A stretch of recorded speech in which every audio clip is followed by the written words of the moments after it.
Victoria from Biblio Lifestyle, and you're listening to the Reader's Couch podcast, the show that will help you bridge the gap between living a full and busy life to one where you're reading, learning new things, and having fun. Today on the couch, I'm so excited to welcome author Eliza Evans to discuss her novel, The Christmas Cookie Wars. The Christmas Cookie Wars follows Melody, a widowed mother determined to rekindle the holiday spirit for her 9-year-old twin boys. Upon learning that the school's annual cookie committee has disbanded, Melody steps up to lead the initiative, even if it means working closely with the school's principal, Jonathan Braxton. What begins as a community project soon evolves into a town-wide bake-off, with Melody and Jonathan finding themselves in a friendly rivalry that also stirs up unexpected romantic feelings. Readers, you can expect a blend of festive cheer, friendly competition, and the sweet possibility of new love during the holiday season. But before we get into the episode, please subscribe to the podcast if you haven't already, leave a 5-star rating, and write a review if you love the show. Alrighty, thanks in advance. And now onto the episode with author Eliza Evans. Hi, readers. Welcome again to the Reader's Couch. I'm your host, Victoria Wood, and today on the couch with me to talk about the Christmas Cookie Wars is Eliza Evans. Hi, Eliza. Welcome to the Reader's Couch. Hello. Thank you for having me. I'm excited to be here.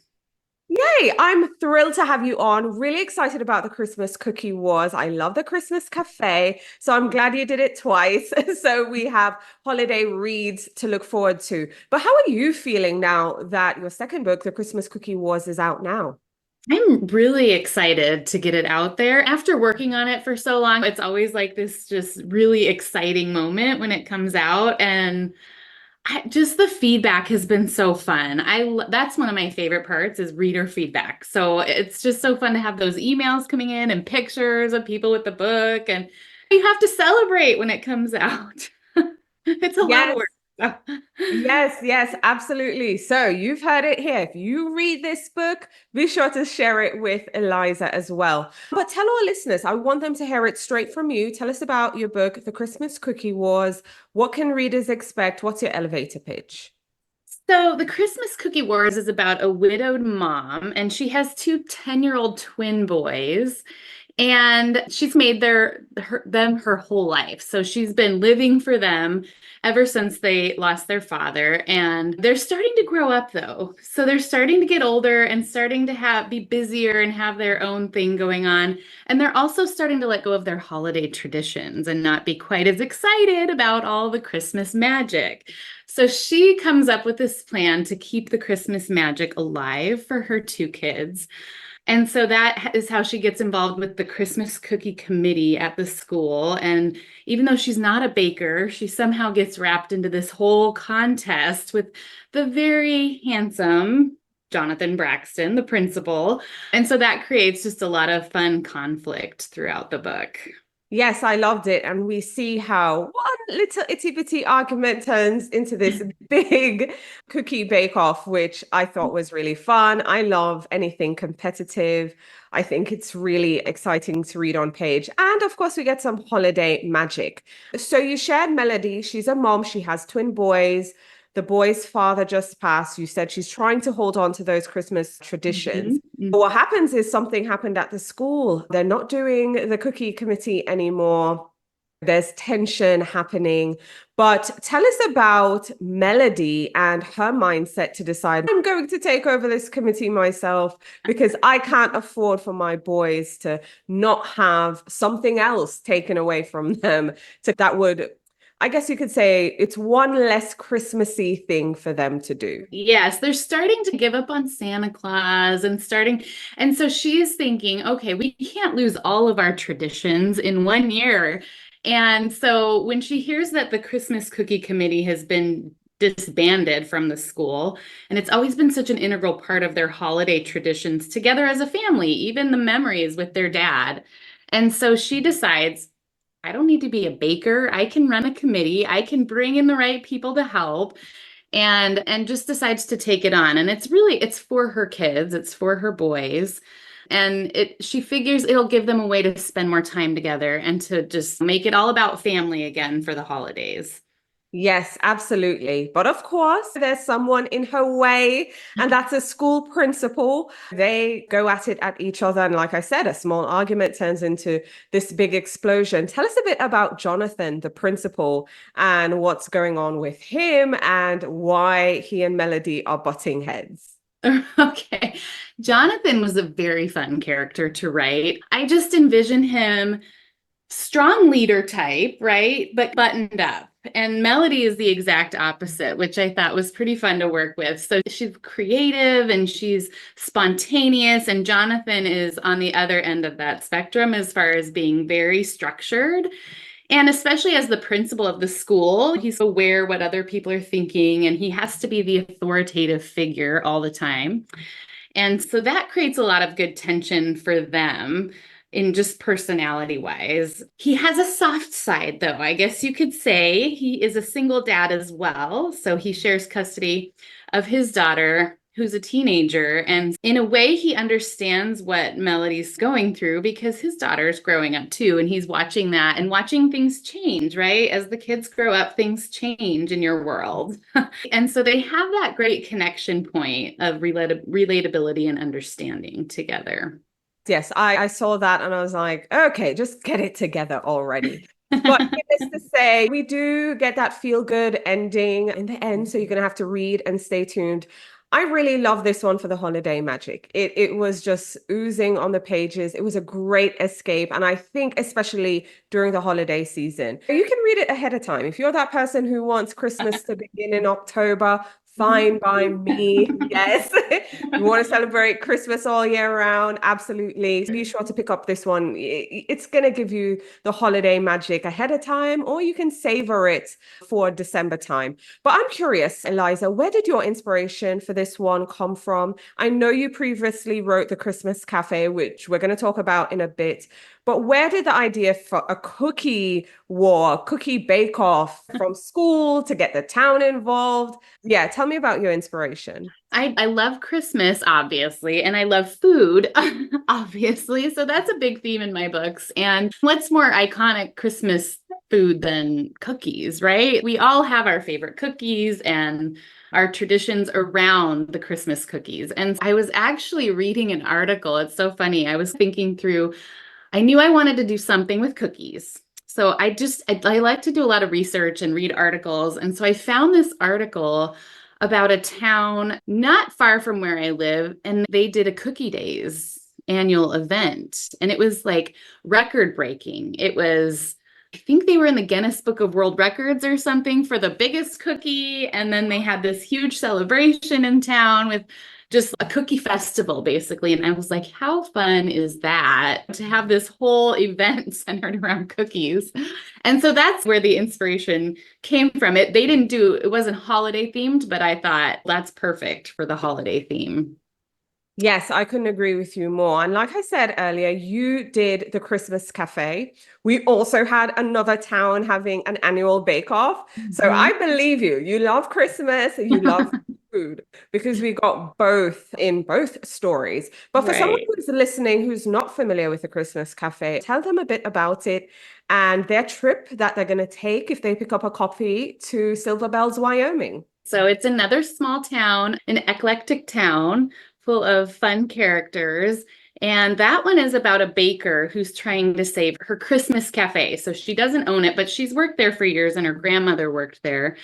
And it's going to be sold off to a chain restaurant. And so she comes up with a plan to save it by getting some publicity because there happens to be the Holiday Channel is filming a movie in town. And so she figures if they can really put the restaurant on the map and get it in the movie and get some publicity, that people will be traveling out there and she can save the cafe. And it ends up, she gets entangled with the movie star, the main star of that movie. But also in the background is her old friend, Abe, who's a goat farmer and has always been there in the background. And so he comes to her aid as well and is helping her with this mission to save the cafe. And so it's just a really fun holiday, lots of small town charm and events and similar feel, just that happy, nostalgic feeling of the holidays. Yes, I agree. And that's why I was so excited to speak to you because I'm like, listeners, we have two books. Just in case you didn't read The Christmas Cafe before, now you have two, Christmas Cafe and The Christmas Cookie Bake Off. Two books to carry you through the holiday season. Getting back though to The Christmas Cookie Cafe, who would you say was your favorite? The Christmas Cookie Wars. I'm now Right, right. mixing the names. I know. So funny mixing the titles. But yes, who is your favorite character in the Christmas Cookie Wars? And you can't say Melody and you can't say Jonathan. Oh, I can't say Melody and I can't say. Okay.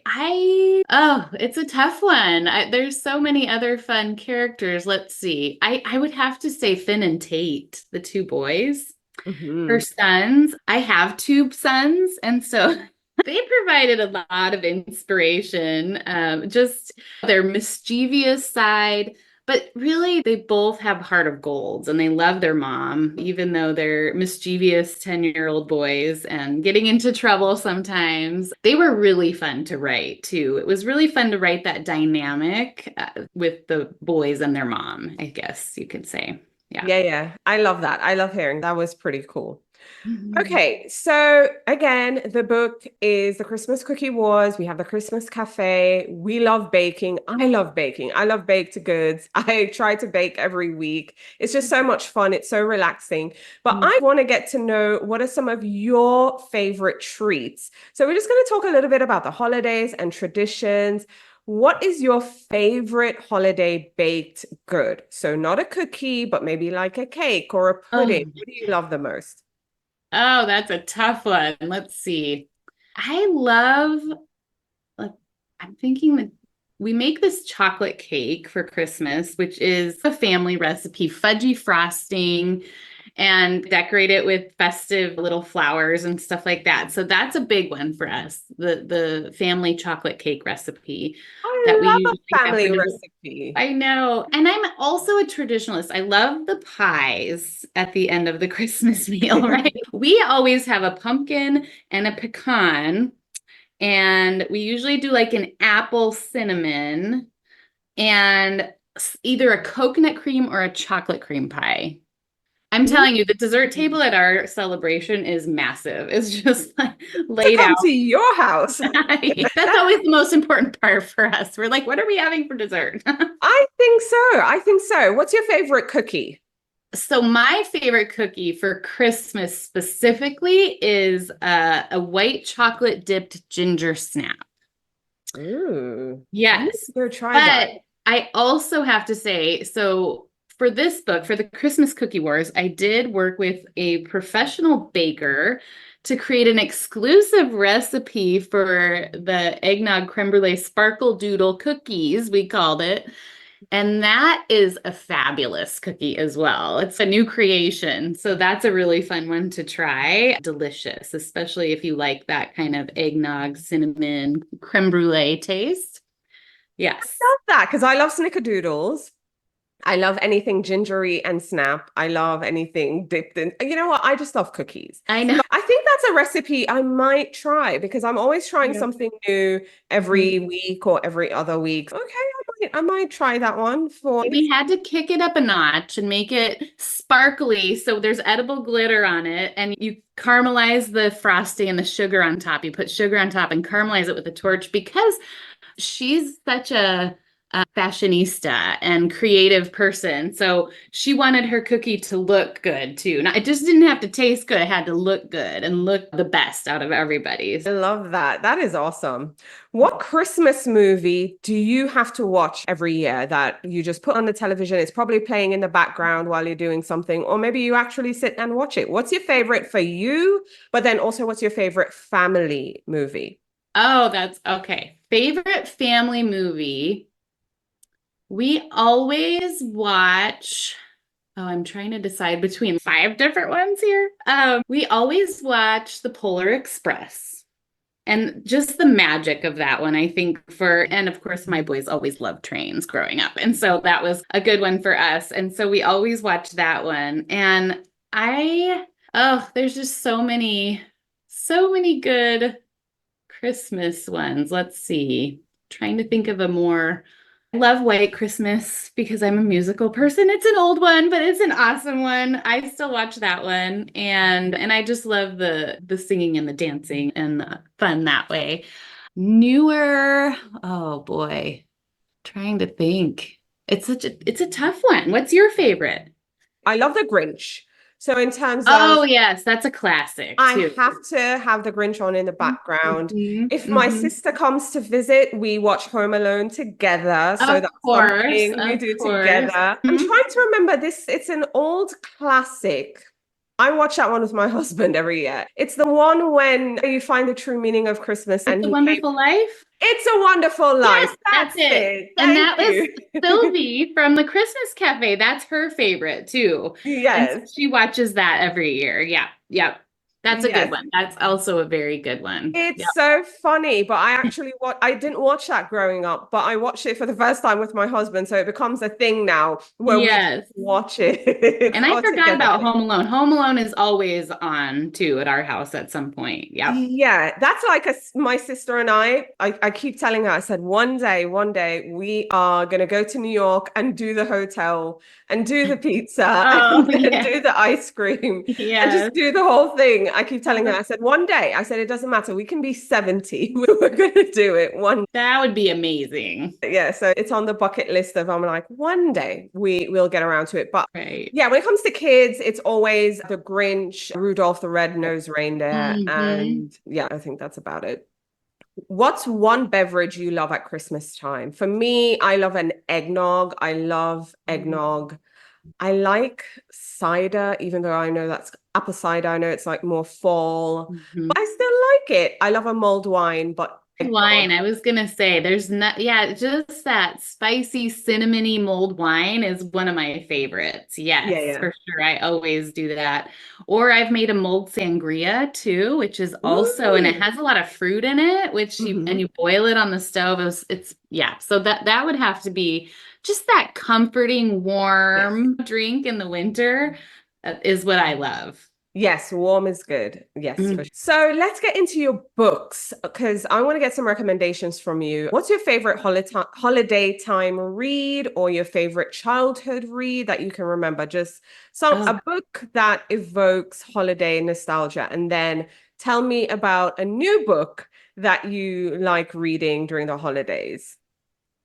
Oh, let's see. I should have been prepared. Holiday reads. I mean, anything. So new, I'll go new first. That's easier to remember. Anything by Jenny Bayless. I don't know if you're familiar with Jenny, but I love her.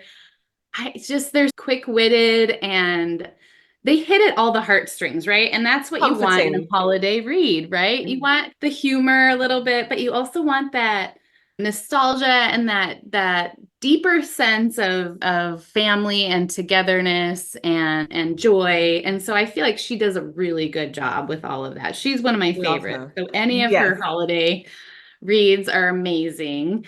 And then I'm trying to think back. Going back for us, one of the traditions has always been to read The Polar Express, which is why we also love to watch the movie. But Love I it. remember reading it as a child, and I had a silver bell, just like in the book, and just it really holds that sense of holiday magic to me, and my boys too, because of that. So I grew up reading it, and then they grew up reading it, and so that's one that we still like to read even though they're 18 and 16 now.